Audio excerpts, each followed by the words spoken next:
Okay, we just took a look at the Grady valve and pretty much said that it would work, and we demonstrated that it did work. Next to the Synapse engineering valve though, the Synapse valve actually actuated a little bit faster and took away the pressure from the Grady valve. Now this is a diaphragm actuated valve, push type valve. There is a diaphragm being pinched here to seal off the top spring and the top pressure from the bottom, the actuation chamber.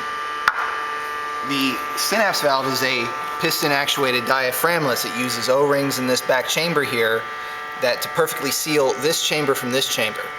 The Turbo XS, very, very popular Turbo XS valve, also known as the RFL, or really fucking loud, because it is. You can see I have my headphones here because this thing went off next to my ear and it rang for a good while.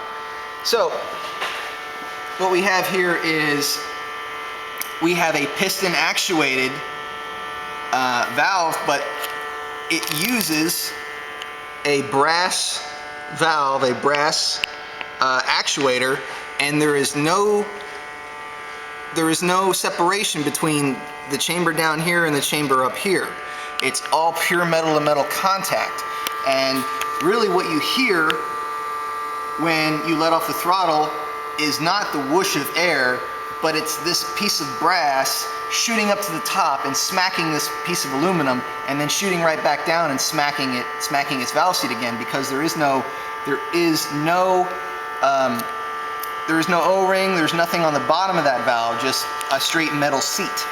Now I'm going to pressurize this chamber to 20 psi, and you'll see that and hear that this leaks. There is no way that this is not going to leak. Okay.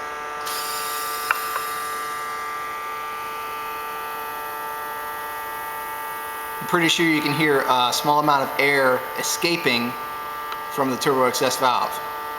If we go to the Synapse valve, it is hooked up, but no leaks whatsoever. It's perfectly sealed.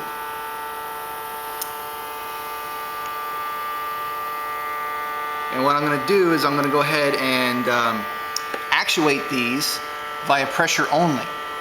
What I have here is an AEM 3-port boost solenoid. I'm pressure feeding it, pressure going to the back of the Synapse valve and the top of the Turbo XS valve. The same working pressure of 20 psi is being fed into this tank here. So there's 20 psi pushing down on this valve along with spring pressure, and there's 20 psi pushing up on this valve.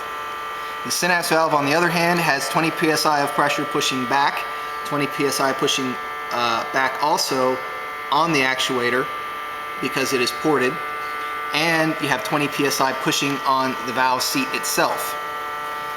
What I'm going to do is I'm going to hit the solenoid button, and it's going to vent this line out of this port here. And what you'll see is whether or not these two will actuate fast. And what we saw there is we saw both of them, both of the Synapse valve and the Turbo XS valve, have roughly the same response time.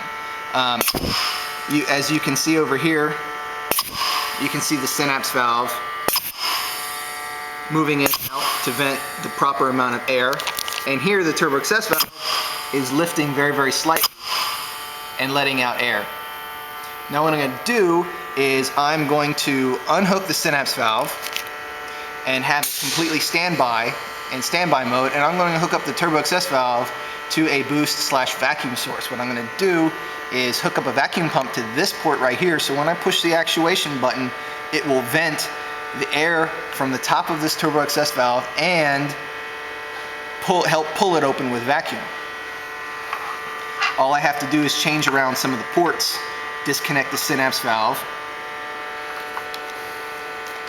reattach the Synapse valve to a boost source so that the Synapse valve is feeding, it has boost pushing it closed, along with boost in the actuation chamber, along with the valve chamber. So what that does is it keeps it closed and doesn't allow it to actuate whatsoever. Here the Turbo XS valve is going into the port 2, and I have a vacuum pump down here that is going into port 1. Turn that sucker on, put on some personal protective equipment.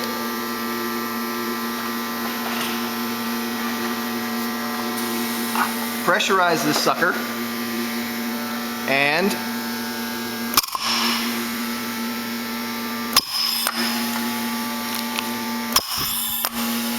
see, it's not very fast, is it? I really have to mash down on that to get it to really open. Let's try that without the vacuum pump. Pure pressure.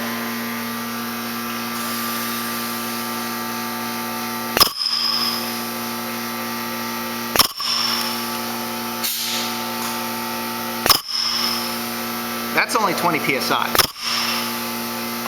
And that's just straight pure pressure. That's not doing anything besides evacuating the top chamber when I push in on the actuator.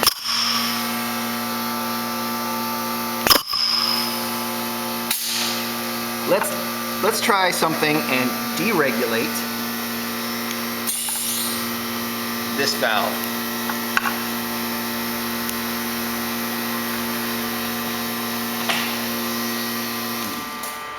Turn my back pump off.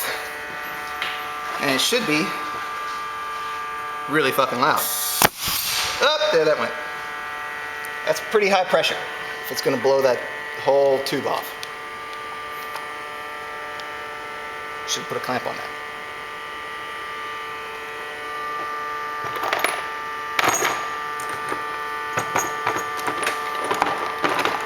That's okay. Oh, I'm just gonna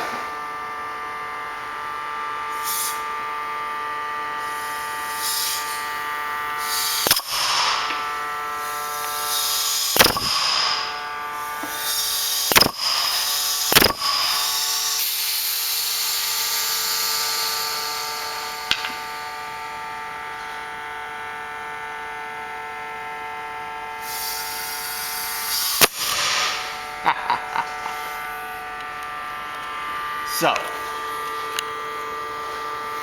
Turbo XS valve works, although needs a bit more engineering into it to really make it work.